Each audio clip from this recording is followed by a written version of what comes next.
going to stand behind the podium just because I don't have a microphone. But I want to say it's great to hear from Warren this morning. My grandfather was the director of the experimental farm in Lacombe for a lot of his career, so your words spoke to me for sure. I work for Amgen. It's a pharmaceutical company, and it has about 20,000 employees. And science is at the center of everything we do. I can say that honestly.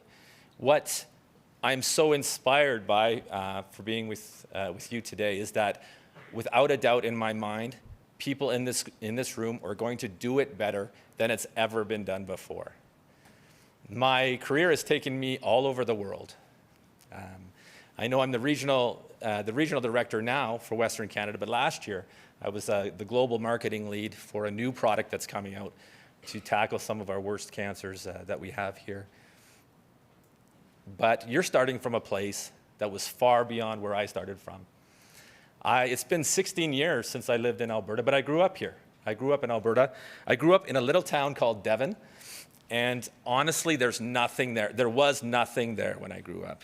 And we got excited about some farmers in the backfield one time pushed up a bunch of dirt into a pile. We called it the Black Hill. Are you going to the Black Hill? Really, it was just dirt. And I was the youngest of the group of friends that we had. I had an older brother in the little cul-de-sac that I lived in. And I was the poor kid who Mom said, "Come, just let Jeremy go play with you, please. Let Jeremy go play." And one time the kids in the Crescent made a little jump. This is where I kind of cultivated, I think, an element that's core to STEM is that we have to do it better. And there was this little jump, and people were going off it in their bikes, and I was still on my tricycle. And I said, "We can do this. We have to do this better. We need a better jump than this." And so I convinced the kids in the neighborhood. We took the fence gate off of our fence, and we brought over a couple of garbage cans, and we put them up, and we had this fence gate off these garbage cans. And I thought, well, if I go outside the Crescent that I live in, there was a little hill. If I got all the speed I could, and I leaned to the inside to try to keep all three wheels on the ground, I could hit this jump. And so I tried that. Screamed down the hill into the Crescent, hit the jump. Didn't end very well. But I think that was the start of that notion of we have to do it better. Now, there's much more important issues that we have here in our world today, and you're going to have the opportunity to do a little bit better, or a lot better than it's ever been done before. Hopefully it's not the new Kardashian line, but maybe that's what you're working on there in makeup. Now, STEM can lead to a lot of exciting careers. You're going to hear the number of careers, the number of jobs that are needed in STEM is staggering. The 2067 program will go through some of those details. Whether you're somebody who's an engineer who's going to design the next skate park to make sure people have enough air or not too much air, whether you're an ethical hacker who's going to make sure that our companies and our countries are safe from people who may not like to or may want to do things that aren't so nice. Whether you're designing the next exciting video game, it could be you. So in my last year at university, I went to University of Alberta, and this is where I further developed that notion of we really have to do it better. I had a class in industrial organizational psychology, and an area of that is around design. And we did a study at the University of Alberta Hospital where we looked at physicians when they gave needles or they were working inside of people and they were working with sharp objects. Sometimes they would accidentally hit themselves with a needle. And at that time, only 1 in 19 of those times was that ever reported. And when I heard that, I thought, that's not right. We have to do better than that. There's a lot of reasons why it wouldn't have been reported. People didn't want to feel like they were doing too well or too poorly. So I worked for a sharps manufacturer out of Japan, and we developed a lot of new designs that would have been a lot better. So as I said, Amgen's a science-based company. It's the center of whatever we do.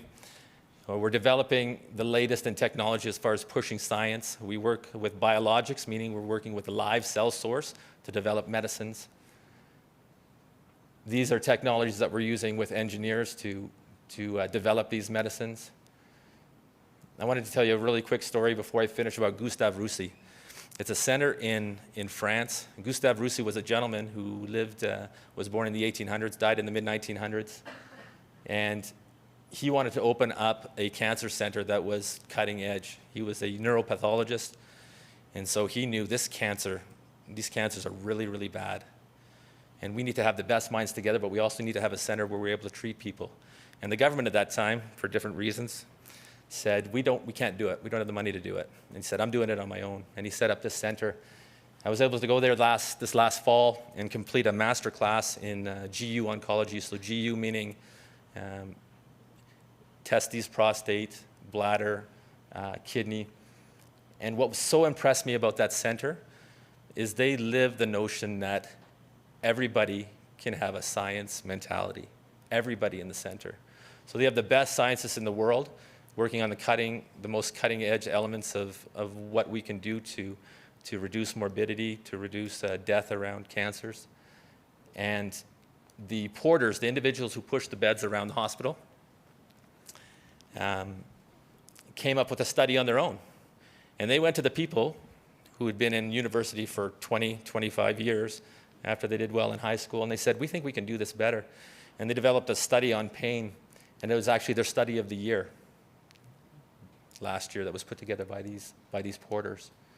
Okay? If you take anything from my words today, know that STEM needs your awesome. STEM needs your brand of awesome. Just because it's challenging sometimes in math or science right now, don't think that you can't, in the future, provide some real value with science, okay? If you're somebody who is really good at science right now, please don't coast. Push yourself. Push the boundaries. Be the very best you can be, because there's some grievous illnesses and some challenges that we have in this world that really do need your best. You'll see all roads lead to science on the side as you work through some of the stations this afternoon. I urge you to look to that. I urge you to seek me out and tell me how you're going to do it better. And I thank you for your time today.